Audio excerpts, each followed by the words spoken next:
Nabi SAW bersabda, innama ana mru'un magbud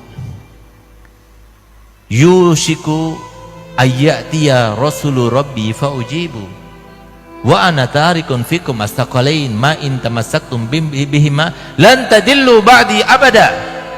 Aku ini adalah seorang manusia biasa yang bentar lagi aku mati. Mungkin sebentar lagi datang utusan Tuhanku, dia akan menjemput rohku dan aku akan mengiyakan undangannya. Tapi aku tinggalkan kalian dua hal.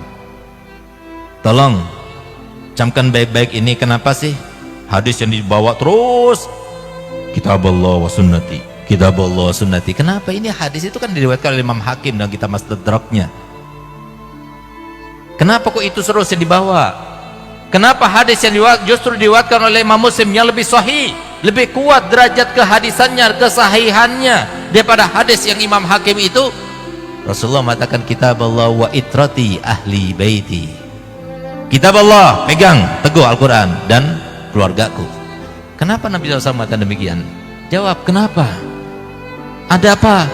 Lalu kenapa Nabi SAW di akhir hadis itu beliau mengatakan uzakirukumullah fi ahli baiti, uzakirukumullah fi ahli baiti, uzakirukumullah fi ahli baiti. Aku ingatkan kalian ya, aku ingatkan kalianlah terkait dengan keluargaku. Hati-hati, mereka keluargaku, mereka cucuku. Dan Nabi SAW berkali-kali mengatakan, aku ini adalah manusia biasa sama seperti kalian.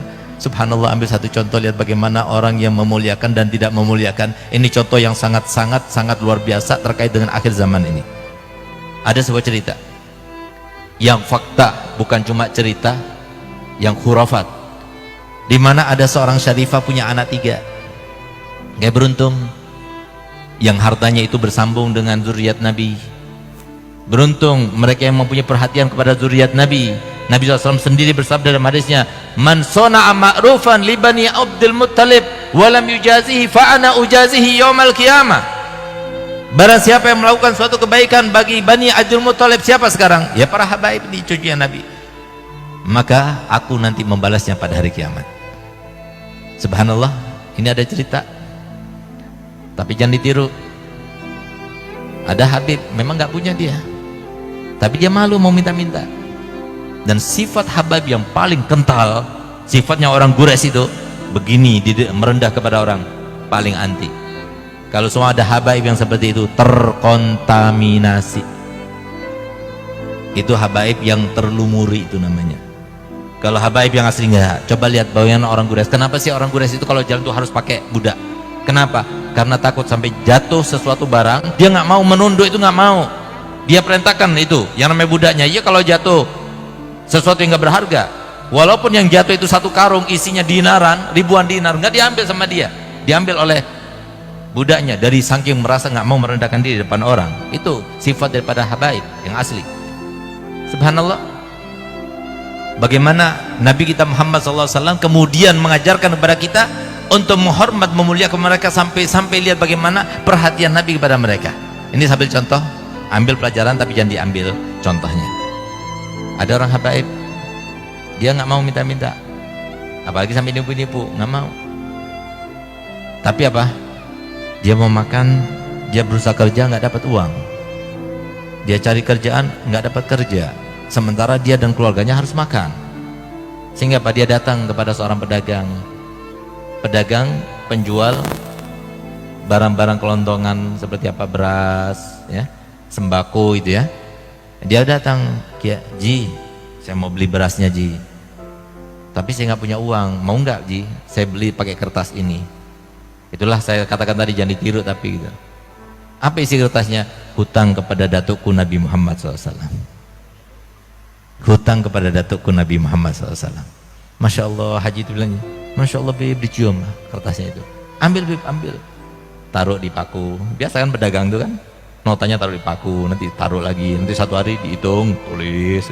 Kesian deh mereka, apalagi pas sudah capek-capek, nggak berharga lagi, sudah capek-capek nggak berguna lagi untuk Nabi Muhammad, lebih kesian lagi. Hidupnya susah, pengen mikirkan duit, cari duit terus, tapi duitnya nggak berharga. Subhanallah, numpuk 1, 2, 3, datanglah istrinya, kamu itu dibohong-bohongi, ya salah perempuan. Dia itu begini, enggak, sampai timbul juga keraguan. Namanya juga seseorang Makanya kalau setan ya, setan yang nggak kelihatan itu kan luar biasa ampuhnya ya di dalam membisiki seseorang, apalagi setan yang luar biasa yang kelihatan itu. Nah, setan sekarang yang banyak kelihatan itu menjelma ya perempuan, apalagi istri gitu. Bahkan menjelma kiai juga banyak, habaib juga banyak gitu. Hati-hati. Makanya kan mereka itu bukan toladan, bukan toladan kita Nabi Muhammad. Selain Nabi Muhammad, maka ada syaratnya. Kalau mereka sesuai dengan ajaran Nabi Muhammad, toladan kita juga. Tapi kalau nggak sesuai dengan ajaran Nabi Muhammad, bukan toladan. Kenapa? Toladan kita adalah Nabi Muhammad sesuai dengan perintah Allah. Laqad kana lakum fi rasulillahi uswatun hasanah. Siapapun orang alimnya, kalau dia itu tidak berjalan sesuai seiring dengan ajaran Nabi Muhammad, bukan toladan kita, tapi Nabi Muhammad adalah toladan kita. Subhanallah, timbul keraguan dalam hatinya. Iya juga ya, jangan-jangan saya ini bohong ini. Subhanallah, malam harinya bermimpi Nabi Muhammad SAW. Pedagang itu bermimpi Nabi Muhammad. Coba lihat, diperhatikan Nabi Muhammad. Di dunia sudah dibalas oleh Allah, oleh Nabi Muhammad SAW. Apa kata Nabi Muhammad? Ji, kamu itu mau aku bayar di dunia apa di akhirat nanti?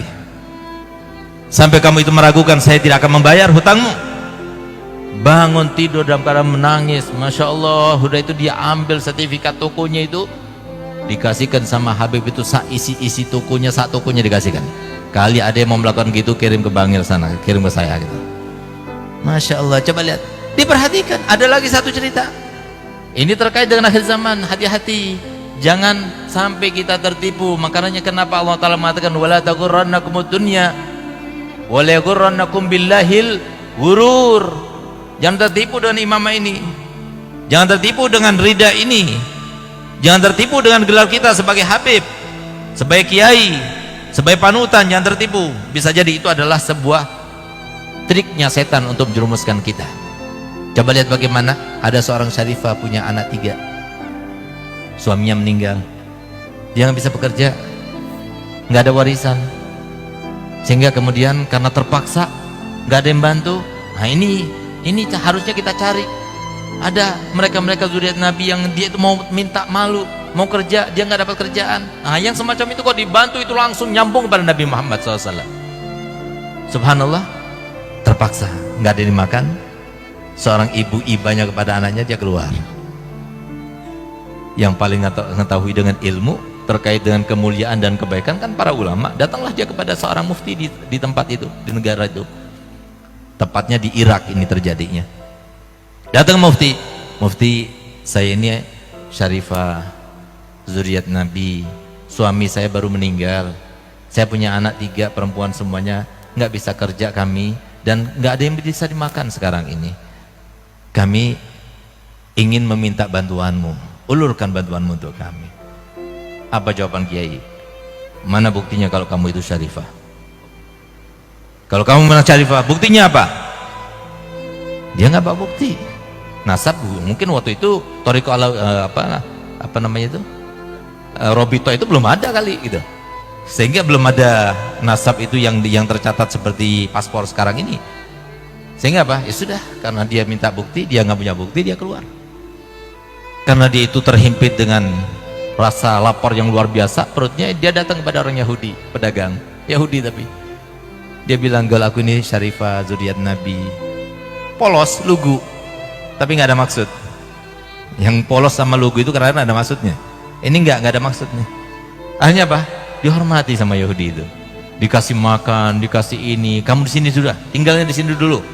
Sampai kamu itu merasa enak, baru nanti kami akan carikan tempat tinggal yang layak untukmu. Tinggal di situ. Malam harinya, si kiai itu bermimpi. Itu yang namanya umatnya Nabi Muhammad itu daripada mahsyar, cari syafaat, cari ini, terus di situ ada surga, ada pintu-pintu surga, bahkan ada sebuah hotel atau sebuah rumah surga yang sangat mewah, yang sangat indah. Maka kemudian dia berharap itu adalah milik dia. Maka kemudian dia tanya ke Rasulullah, itu milik siapa? Itu milik umatku. Aku juga termasuk umatmu ya Rasulullah. Kamu umatku? Gue lihat mana buktinya, kata Rasulullah. Takutnya kita seperti itu, Pak. Mana buktinya, kata Muhammad? Mana buktinya kalau kamu umat? Kata Rasulullah, masa engkau tidak tahu aku ini adalah umatmu? Kenapa ketika cucuku datang kepadamu, Kemudian dia mengaku sebagai cucuku. Kenapa kau masih tidak percaya dan kamu mengatakan pada dia dan melukai hatinya?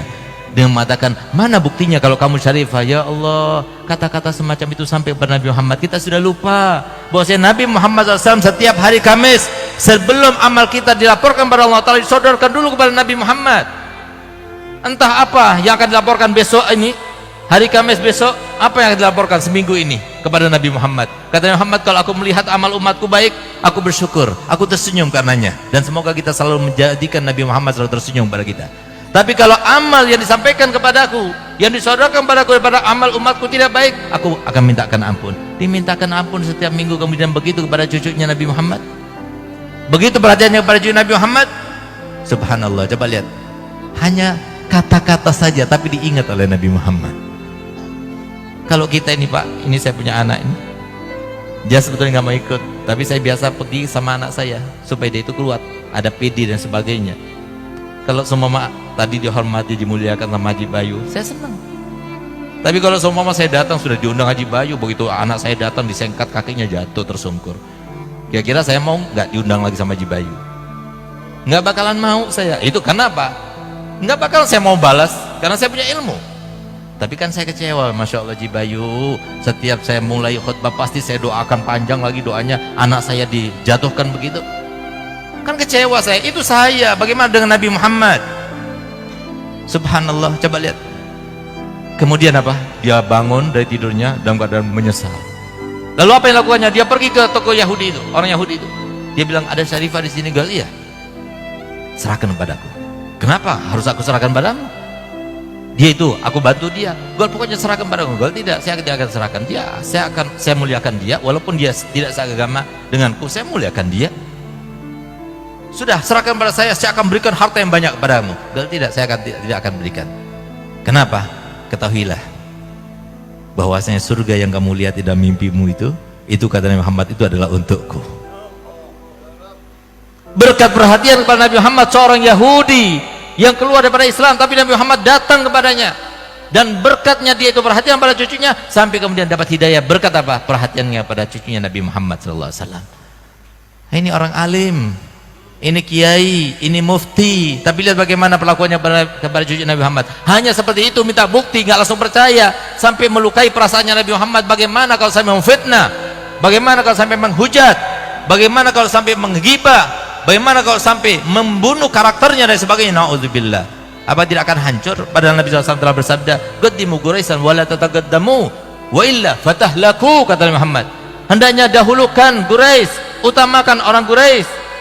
Jangan kamu itu mendahului mereka, jangan jadikan mereka itu saingan. Kalau itu kamu lakukan, jangan salahkan kalau akhirnya kamu binasa.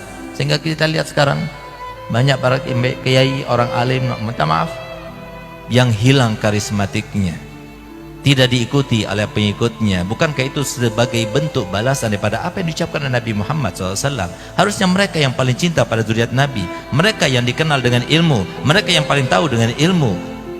Semoga kita semua termasuk mendapatkan kemuliaan Nabi Muhammad SAW.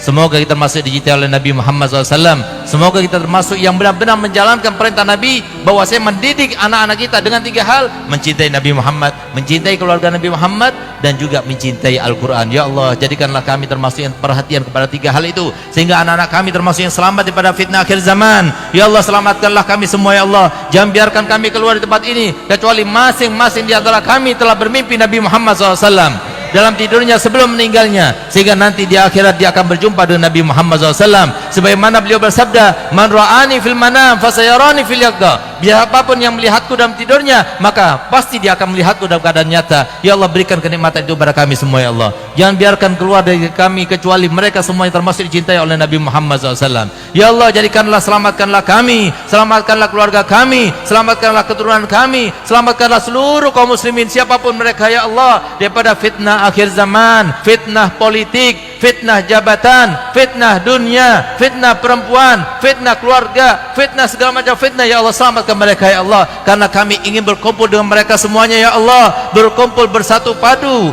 dalam keadaan ya Allah kita semuanya dibanggakan oleh Nabi Muhammad, mendapatkan syafaat Nabi Muhammad, dipimpin oleh Nabi Muhammad, di bawah bendera Nabi Muhammad, diiringi oleh syafaat Nabi Muhammad, melintas di atas sirat bersama Nabi Muhammad. dan masuk ke dalam surga bersama Nabi Muhammad. Rabbana atina fid dunya hasanah wa fil akhirati hasanah wa qina adzabannar. Wa sallallahu ala sayyidina Muhammadin wa ala alihi wasallam walhamdulillahi rabbil alamin. Kurang lebihnya saya mohon maaf. Wabillahi taufiq wa hidayah. Wassalamualaikum warahmatullahi wabarakatuh.